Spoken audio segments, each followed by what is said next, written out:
Salut à tous! Alors aujourd'hui j'avais envie de vous présenter quelques petits conseils qu'on m'a donné quand on a décidé d'acheter notre maison. Alors pour ceux qui me suivent sur la chaîne, vous savez qu'on a acheté il y a 1 an de ça. Et aujourd'hui je me suis dit que j'allais vous donner mes petits conseils qu'on nous a donnés quand on a voulu acheter et puis qui ont plutôt bien fonctionné. Donc installez-vous, prenez un petit café et c'est parti. Jingle!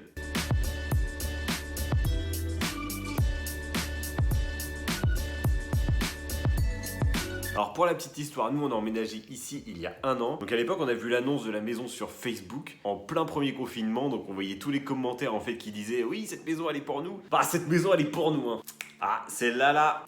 Elle est pour moi celle-là. Et donc nous aussi forcément on la voulait. Donc le premier jour du déconfinement, on est allé visiter la maison et on a fait une offre le lendemain matin. Donc c'est vrai que c'était assez rapide et on en vient du coup à mon premier conseil qui est de définir la maison de vos rêves. Alors vous allez me demander c'est quoi le rapport? Eh bien si vous savez déjà ce que vous voulez comme maison et votre budget, ça peut aller très vite pour avoir un coup de cœur. Donc déjà commencez par définir tous vos critères. Combien de chambres vous voulez, la superficie du terrain, si vous voulez un garage, notez tout ça dans votre tête ou sur une feuille, peu importe. Et surtout, notez aussi ce que vous ne voulez pas. Si vous voulez pas de vis-à-vis, par exemple, s'il y a un secteur que vous ne voulez pas, notez-le également. Et si vous avez du mal à vous décider, n'hésitez pas à aller visiter plusieurs maisons, ça vous donnera des idées. Et une fois que vous aurez tout ça, eh bien, vous saurez en visitant la maison si elle vous convient bien ou pas. On sait que le marché immobilier est de plus en plus concurrentiel, c'est de plus en plus difficile de trouver une maison. Et surtout, on a de moins en moins de temps pour se décider parce qu'il y a énormément de monde qui veulent acheter tout simplement la même maison que vous. Donc le fait déjà d'avoir tous ces critères-là, ça vous aidera pour la suite. Et il y a un point dont je n'ai pas parlé, c'est celui du budget. Et bien c'est mon deuxième conseil, fixez votre budget. Alors ça peut paraître évident, mais ça vous évitera surtout de ne pas visiter de maisons qui ne sont pas abordables. Et le mieux pour moi dans tout ça, c'est de travailler avec un courtier. Nous on connaissait pas forcément et franchement on a pris un courtier, c'était génial. Alors je vais prendre mon exemple, ça nous a rien coûté. Le fait de rencontrer un courtier, ça nous a permis de définir un budget sans forcément aller voir un banquier. Et ensuite c'est le courtier qui s'est occupé de trouver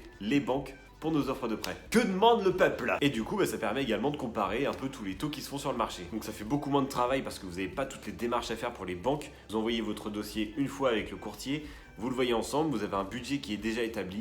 Et donc après tout roule. Donc si je peux vous donner un conseil, prenez un courtier, c'est hyper pratique. Donc si vous avez déjà trouvé la maison de vos rêves et que vous apprêtez à faire une offre, mon troisième conseil, c'est de contre-visiter. Parce que déjà la première fois, on voit pas tout. Bon, pas forcément la deuxième non plus, ni la troisième. Mais c'est quand même bien de revenir visiter la maison une seconde fois, une fois qu'on y a pensé un peu à tête reposée. Et surtout, si vous pouvez, venez avec quelqu'un qui s'y connaît un petit peu dans le bâtiment. Nous, c'est ce qu'on a fait. J'ai la chance d'avoir mes parents et mes beaux-parents qui sont dans le bâtiment. Et je peux vous dire que c'est très pratique. Parce que eux déjà, ils ont l'œil pour voir tous les petits défauts qu'il peut y avoir dans une maison. Et surtout, ils vont pouvoir vous dire s'il y a potentiellement des gros travaux à faire. Et ça, c'est important de le prendre en compte dans son budget, que ce soit budget maison ou un potentiel budget travaux. Venir avec quelqu'un qui s'y connaît un petit peu va vous permettre de vous rassurer sur l'état de la maison ou de l'appartement que vous voulez acheter. Et puis si tout roule, faites une offre. Mon quatrième conseil et le dernier, c'est de bien lire le compromis de vente. Et oui, parce que dedans, vous avez toutes les infos qui concernent votre future maison. Vous aurez tous les diagnostics, que ce soit électrique, que ce soit pour la performance énergétique. Vous aurez aussi toutes les infos sur les servitudes, sur la mitoyenneté, sur toutes les contraintes qu'il y a autour de votre maison et sur votre terrain. Pour vous donner un petit exemple, nous on avait des arbres classés.